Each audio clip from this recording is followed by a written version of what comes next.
Hey parents, this Sunday we're starting a new series at Collide called Backwards Jesus. In this series, we're talking about how the lifestyle that Jesus invites us to follow is countercultural.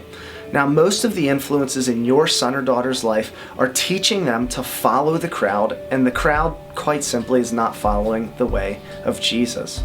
If we want our children to follow the way of Jesus, then that really requires a lot of intentionality on our part. Not just bringing them to Collide or small groups on a weekly basis, but also being very careful about talking to them about the gospel and making sure that they're understanding what it means to be a Christian. This is a 4-part series that will end on April 6th with a very important Sunday at Collide.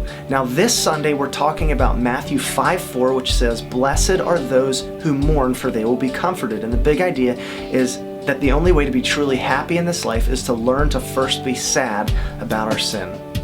On March 23rd, we're going to be looking at the idea that we're supposed to love our enemies. That's also based out of Matthew 5.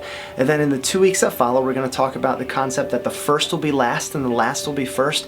And then finally, on April 6th, we're going to look at the idea that the only way to live is to die. The only way to truly find life is to learn to give up our life and follow Jesus. That's a very important week, as we're going to give students an invitation to start a relationship with Jesus if they've never done that before. It's a powerful weekend. We're going to see God do some really incredible things, so please make sure your son or daughter is there that weekend. This is a really important series, and I want to encourage you parents to be having conversations with your students about it. All of these ideas are very countercultural, and everything that they're being taught goes against these things. So have those conversations and lead them in that direction. If you've not signed your child up for Believe, you definitely need to do that soon.